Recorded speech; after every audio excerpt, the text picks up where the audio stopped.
Hello, everybody, and welcome to the Ice-Burgh Recap, your home for Pittsburgh Penguins game recaps and analysis. You can find us on YouTube at Inside the Penguins or anywhere you get your podcasts from. Arizona Coyotes 5, Pittsburgh Penguins 2, back-to-back losses in the desert for the Pittsburgh Penguins, who come home empty-handed from their quick two-game road trip out west. This one was an all-time flat response to their loss in Vegas. We talked about the Vegas Golden Knights game, a game in which the Pittsburgh Penguins had a 2-0 lead going into the third period. And from that point up until right now, the Pittsburgh Penguins just have not been a very good hockey team. We'll get into all of it in this one. Then we also have a full episode of the Tip of the Iceberg today. So plenty of Penguins content coming for you. Plenty of discourse and discussion surrounding what we saw last night at the Mullet Arena. Penguins, last night they just couldn't create an iota of offense at 5-on-5. They couldn't. From the first line down through the fourth line, the defense, the goaltending, the head coach, nobody was effective last night for the Pittsburgh Penguins, except for Sidney Crosby. I mean, that's a tale as old as time. Sidney Crosby continues to come out and be the best player on the Pittsburgh Penguins as he has been for the past 18 seasons. But even he couldn't bring the Pittsburgh Penguins back into not being embarrassed last night against the Arizona Coyotes. The power play continued to look very bad. I believe they're 0 for their last 18 or 0 for their last 19. Regardless of what it is, they haven't scored in a very long time. And once again, they are one of the worst units in the bottom three of the National Hockey League in that very, very important area. I mean, we talk about special teams and how important special teams are for every team in the National Hockey League. And the Pittsburgh Penguins have a great penalty kill, but is just overshadowed by how inept this power play has been this season. They went 0 for 38 at one point this season. They had a pretty decent stretch there in mid-December. And then once again, we're back on the same train. The power play looks like it's not going to be able to make any contributions anytime soon. And for a team that's on the outside looking into a playoff spot past the halfway point of the season, that's just not a very good sign. And then, of course, you have another disastrous third period, as we'll get to. And yes, we'll get to the own goal. If you didn't see it last night, pause this video, go check out the own goal, because we are going to discuss it in this episode. We're going to discuss it in Tip of the Iceberg because it is a historically bad performance and a historically bad moment for two future Hall of Famers. But let's get into the goal recap from this one. Penguins, like I said, didn't come out good early. It was kind of a low event first period. Not a lot of shots on goal, but there was one goal scored, and that was by a former Pittsburgh Penguin in Jason Zucker. The puck kind of just happened to fall on his stick. I see a lot of people giving certain players, Jeff Carter, Chris Letang, even Marcus Pettersson, some crap for that opening goal. But at the end of the day, Logan Cooley made a good move getting into the offensive zone. He sent the puck towards the middle of the ice. And I've looked at it multiple times. What I think happened is it looked like it hit off of Chris Letang's stick and then fell straight down into where Jason Zucker was in the front of the net.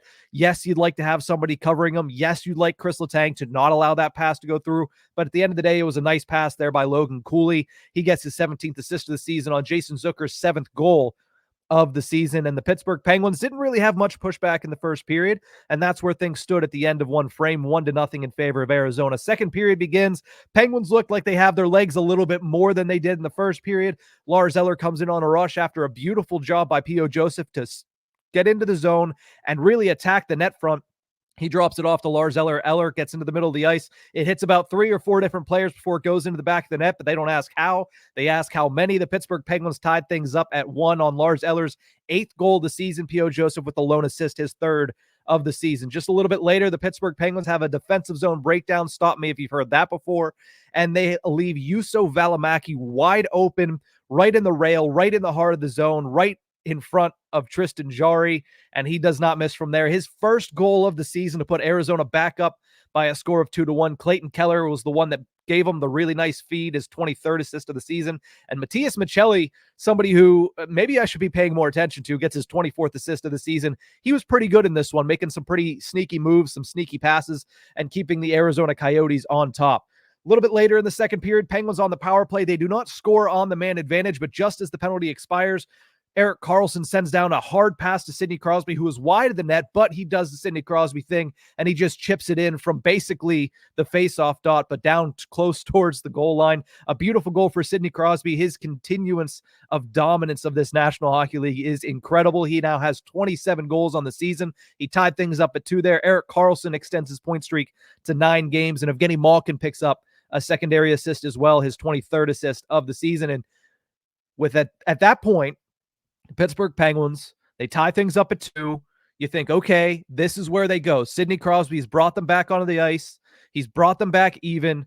But when you look at what happens after that, the next time Sidney Crosby even steps foot on the ice, he's down by a goal again. Very shortly after, Alexander Kerfoot gets his 7th goal of the season. Assist goes to Jason Zucker. The Pittsburgh Penguins once again looked flatter than you could imagine after scoring that tying goal, and they give up the lead goal there going into the 3rd period, down by a score of 3-2. And this is where things got interesting. Penguins on the penalty kill, draw a power play. A good job by Brian Rust and Noel Acciari in the offensive zone to push the issue, to pressure the Arizona Coyotes, and to even things up, to make sure that it was going to be 4-on-4 and eventually give the Pittsburgh Penguins a minute-long power play. And Brian Rust even makes a smart move. Carries the puck out of the offensive zone, trying to kill some time. That way, Jansen Harkin's penalty can continue to be killed, and the Penguins can have a little bit more of an extended time on the man advantage down a goal. He sends it back, ends up going to Chris Letang. Goaltender comes out. Chris Letang does a drop pass, which, let's face it, is a part of the Pittsburgh Penguins scheme in every sense of the word. Evgeny Malkin just whiffs on the puck, one hand on his stick, and it goes into the Pittsburgh Penguins net. An own goal makes it 4-2, and I'm going to say this right now. If you didn't think that the game was over at that point in time, I applaud your optimism. I applaud your optimism, and I hope your unbridled view of the world does not get ruined anytime soon, because I think everybody knew at that moment in time the Pittsburgh Penguins were done. They're not coming back in this game, not after that happened. There was still, I believe, like 14 minutes left in the 3rd period. There was a lot of time left in the 3rd period. They could have come back from a 2-goal lead, but as Mike Rupp and Jay Caulfield talked about in the postgame, that is just debilitating, demoralizing, and you see that happen with 2 future Hall of Famers.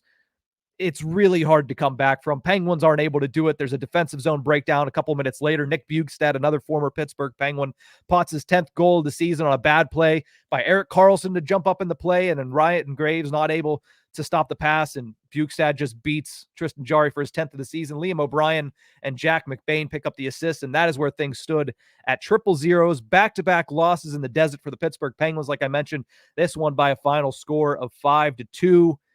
That own goal is tough. It is very, very tough. When you see that something like that happen, we've seen some crazy things happen with the Pittsburgh Penguins this season. We saw a goalie goal earlier this year from Tristan Jarry into the empty net down in Tampa Bay. This is one that, I'm not going to lie, I always have that fear. And even Mike Lang, whenever he was in the booth for the Pittsburgh Penguins, always had that fear. He always said, well, you got to be careful here because there's no goaltender. I always feel like with the drop passes and the amount of times the Penguins do drop passes, whenever they have the puck in their own zone on a delayed penalty, I do get a little worried. Whenever they have their possession of the puck with an empty net at the end of games, I do get a little worried, and that's exactly why. Lackadaisical by Letang, although he did say after the game, I mean, if you looked at it, my pass was going to go wide of the net. It was going to go to the right of the net if it wasn't touched. If Evgeny Malkin deflects it in, one hand on his stick. I mean, it's bad on everybody's part. It's not one person's fault. It is a mindset that kind of crept throughout this entire game for the majority of this roster. It was bad, and it is an embarrassing moment. It is a demoralizing moment if you're the Pittsburgh Penguins in a game where you really needed a good response. You lost that game in Vegas after having control of it 40 minutes in, and then you come out and this is your response. They had no momentum throughout most of the game. They were outskated by the Arizona Coyotes, and for that to be not the dagger, because like I said, it's 4-2. There was more than 10 minutes left on the clock. You could have came back. The dagger came a little bit later when a former Pittsburgh Penguin went top shelf on Tristan Jarry. But when you see something like that happen, and we'll talk about it in the final thoughts really quickly, that's the type of play, the type of moment that should inspire change and should expedite change. But we'll see What happens with that? We'll discuss that in depth on Tip of the Iceberg, but we'll discuss it a little bit in the final thoughts. The 3 stars in this one, I'm not going to take too long on the 3 stars. Sidney Crosby, I gave the 3rd star, had another crazy goal in this game. He continues to do things that not a lot of people can do. That is a 1% goal, as I like to say, because only 1% of the hockey population or the population of the entire world could pull that off, and it is Sidney Crosby. And of course, Erik Karlsson with a beautiful assist too. Let's not forget that. But, Sidney Crosby was the only glimmer of life on the Pittsburgh Penguins tonight. So for that, I give him the 3rd star of the game. Jason Zucker scored a goal and an assist against his former team. He's the 2nd star. Another former Pittsburgh Penguin, Nick Bjugstad, put the nail in the coffin in this one, scored that dagger late in the 3rd. He is my 1st star of the game in this one. Final thoughts, like I said, this is the type of road trip, that is the type of moment that can get a coach fired. I'll believe it when I see it, though. I don't think Mike Sullivan is a typical coach in this situation. No coaches typically get a 3-year extension with 2 years left on their contract, but that's what Mike Sullivan got. That extension doesn't even kick in until after this season, so he is more protected than most coaches are in the National Hockey League. He has a very intimate relationship with ownership and Fenway Sports Group, but this is, again, a team that 44 games into the season, they're outside of a playoff spot. They can't seem to get out of 7th place in the Metropolitan Division, and they went out, squandered an opportunity for points in Vegas, and then they responded by just not showing up to Mullet Arena. Plain and simple. And then they embarrassed themselves in the 3rd period once again. What will be the response on the ice and off of it? That's what remains to be seen. Will Kyle Dubas continue to sit on his hands? I don't know. It's getting to the point where I have to use the same term that I used last year and the year before when talking about Ron Hextall. Is this paralysis by analysis? Kyle Dubas was trying to give his team as long as humanly possible to show him what they can do, to show him that they deserve to stay together before the All-Star break. And at this point, you have 2 games left before the All-Star break. You have 3 games in the next 17 days. What ends up being the decision? What ends up coming of this bad road trip? The last time the Penguins had a winless road trip was the 3-gamer that they came back from. Kyle Dubas had his press conference and they went on a run to end December. What happens following this one up? 3 days off. Then they have 2 games, and then they have a long, long break with the bye week and the All-Star week. What happens in the meantime? Does Kyle Dubas get off of his hands? Does Kyle Dubas make a trade? Does Kyle Dubas force the hand of Mike Sullivan when it comes to making personnel changes on the power play? What comes of it? That's what's going to be interesting. We'll talk a little bit more, get a little bit more in-depth on that in Tip of the Iceberg. But again, this is the type of game and the type of road trip that typically gets a coach fired in the National Hockey League. This is not a typical situation in Pittsburgh. Never has been. Hasn't been for the last couple of seasons, considering you have a very unique situation with a 36-year-old in Sidney Crosby performing the way that he has. A unique situation in a 36-year-old in Chris Letang performing the way he has. And up until lately, and up until this season, you had a 37-year-old in Evgeny Malkin performing the way that he had. Again, another conversation to have, a conversation we've had a lot over the last couple of days, but this Pittsburgh Penguins team is in disarray right now. They're going to have to respond to it because they're not out of the race. That's the weirdest thing. After all of this, after this season that has been disappointment on disappointment on disappointment, they're still in the race. They have games in hand. So it's not all hope is not lost, is what I'm meaning to say here.